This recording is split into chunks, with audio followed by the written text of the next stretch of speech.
Hi, so I thought I would do something a little different today, and I want to talk about the musician Björk. I feel like Björk is the sort of musician that, um, is very interesting to talk about. And I feel like she's the sort of musician that would be like studied far into the future, so to speak, because she's this sort of artist who um, crosses boundaries and is versatile in terms of different styles of music and different things that she brings together, different elements. And she's also one of my absolute favorite musicians. And I want to talk about some things that I find interesting about her, and just like a discussion, like a free form discussion about Björk. I was um, thinking, if I had my Björk t-shirts that I ordered years ago that never arrived, that I would have worn one of them. But instead, I decided to wear one of my Björk little, what you call these, like pin badges, whatever you call them. This is the Medulla one. I have quite a few of them, different ones. And some of them I can't find, which is a little bit upsetting, but I found this Medulla one and I decided to wear it. So this is the album cover for Medulla, one of Björk's albums. One of her most fascinating and interesting albums, actually, I would say.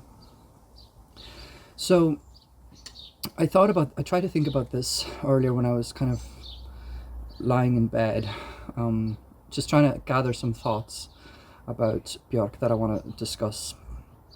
So I suppose one of the things that I find interesting about Björk is that she is really an explorer of sound and of emotion, the human condition, the human emotional landscapes.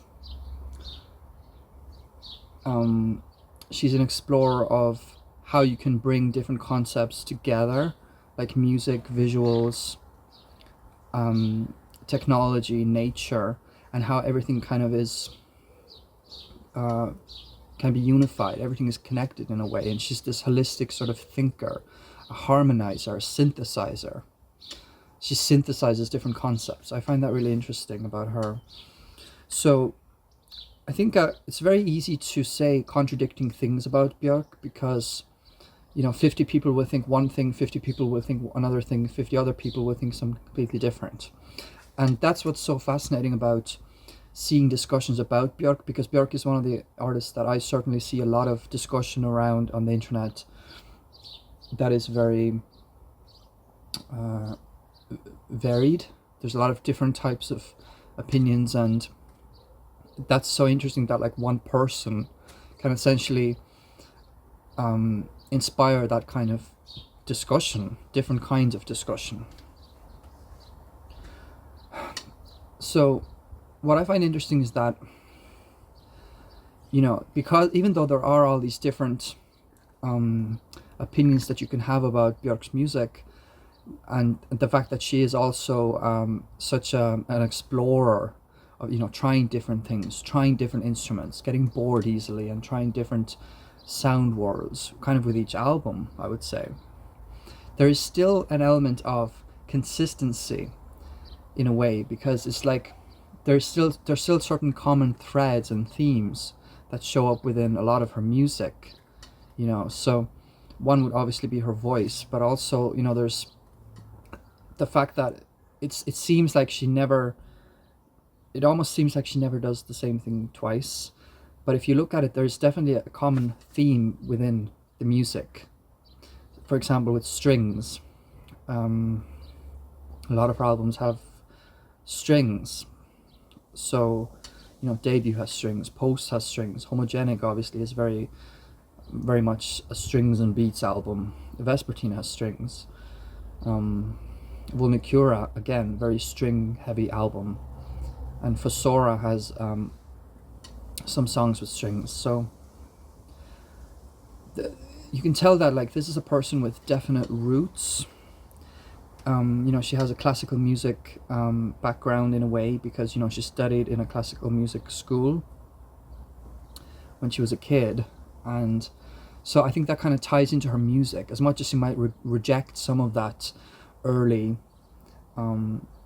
conditioning, and she kind of veered away from it in some sense, but you can tell that she still holds on in some way also to the roots. So I think it's interesting to see all these patterns and these threads within her music, even though it seems like she's completely exploring something completely new every time with every album. And in one sense that is true, but there's also a thread, definitely a thread. And so, you know, I use the word explorer, and I think that's a great word for Björk, because I feel like she's someone who, because, you know, bored easily maybe and just interested in a lot of different music, she does really want to go explore the different sound worlds and the different sounds. So, like for example, with Vespertine, she really went into a whole, you know, years of different, like a whole process that took several years of collecting sounds that are, you know, very small, microbeats, sounds magnified up to make them bigger, even though they start off small. So it's like it takes a lot of focus and effort to create a whole sound world, and to really focus and have it like an idea in your mind about what kind of sound world you want to explore for an album, and then go into it with such detail and such depth. I find Vespertine very interesting in that way. That is like this whole creation of a sound world, and even though it is quite a specific sound world, it's also has variation within it. So, for example, pagan poetry is maybe a little bit more.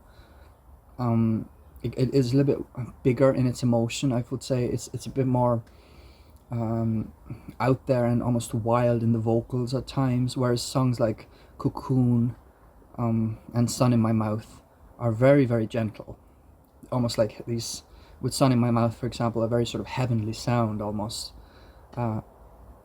and so there is elements of that in pagan poetry, but pagan poetry kind of takes it to a different, slightly a different place. So it's not like all the songs sound the same, but they're from the same sound world, but they still have variations among them. Within the songs there's variation. Another thing that, you know, as someone who has listened to Björk for many, many years, that I find interesting is that it's almost like, and I've seen other people say this on the internet, is that it's almost like the more you listen to her, the more certain things seem to open up, certain layers seem to open up in the music for you. So people often say that, you know, with Björk albums, it's very hard to get into it at first. And certainly I would have struggled with certain songs and albums when I was younger that I no longer struggle with, because it's like I get inside it after a few years, or I get inside it after a few months, or whatever it is. It's like, it's very fascinating how this musician and all the collaborators, all the other musicians who are on her music, I mean, the heart of it is Björk, but there's other musicians that collaborate with her. So I think everything that they do, it's like there's so many layers, and so it like it opens up. It can take years for a song to really reveal itself to you, almost, or an album to really reveal itself to you. And I find that so interesting. And then there's other songs that are more instant. But, you know, I've heard a lot of people say that with Björk albums, that it does take a while for the albums and the songs to sink in.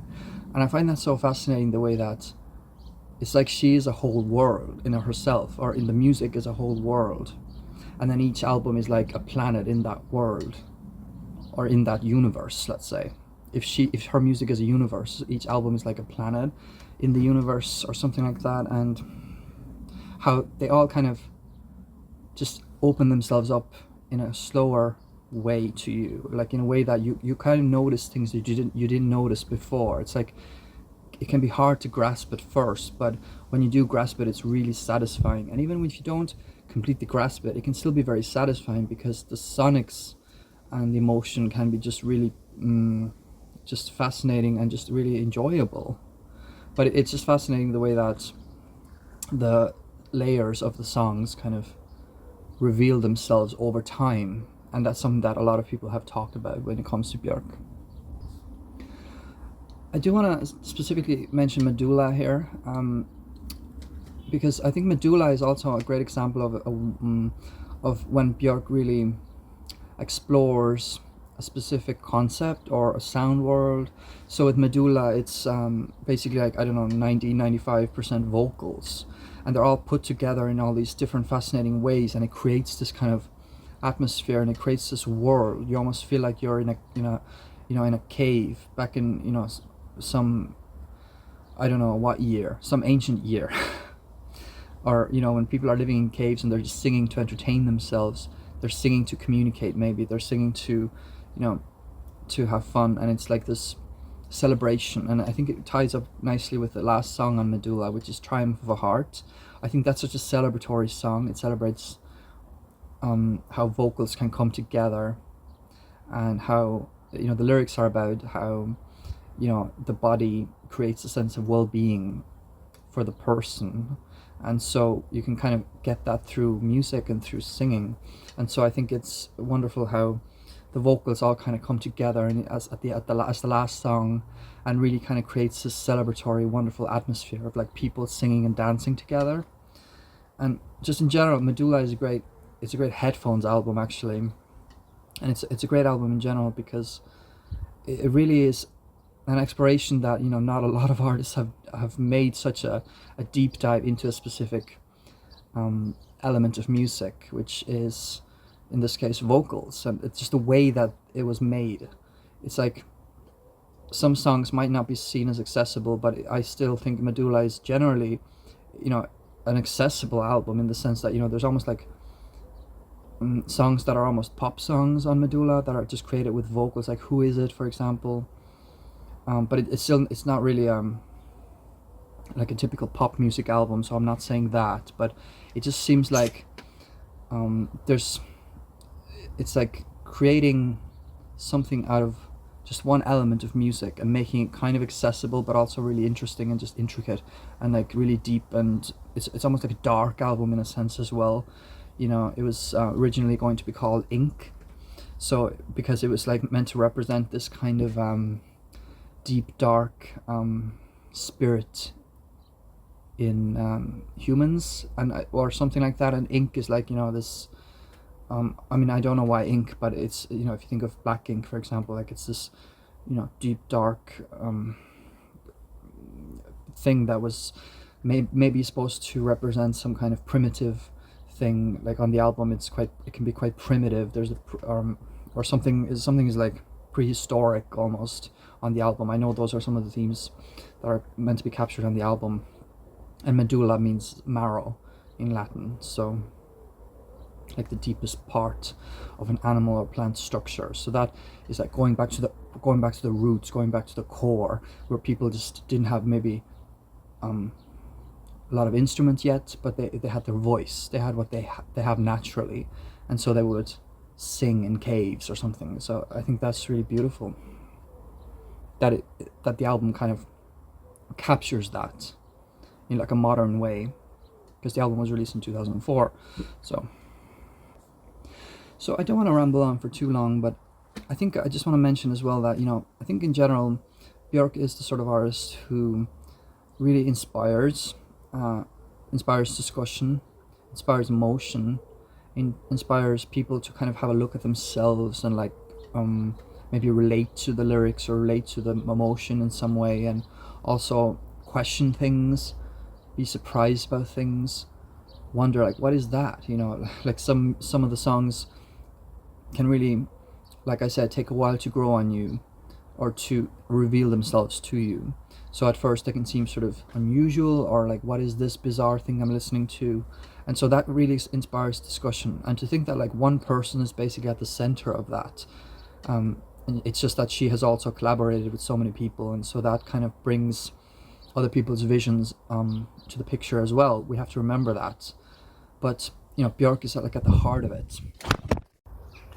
My tablet that I was recording on fell, which I thought was kind of funny, but I will finish up soon anyway. So yeah, I just wanted to tie it together. I just want to say that like Björk is a really interesting artist, and someone who is able to, her music kind of ties together different concepts and different ideas in a way that is just, there's so much depth and there's so much variety.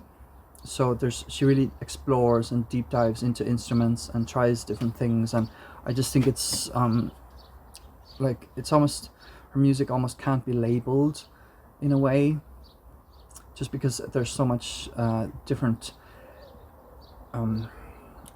details and nuance that goes into it, and also a lot of variety in the albums and in the songs. Yeah, so I'm gonna finish up now. So I might talk more about Björk or maybe other artists or other topics soon enough. So if you want more content from me, do subscribe, and if you enjoyed this, leave a thumbs up. Thank you so much for watching.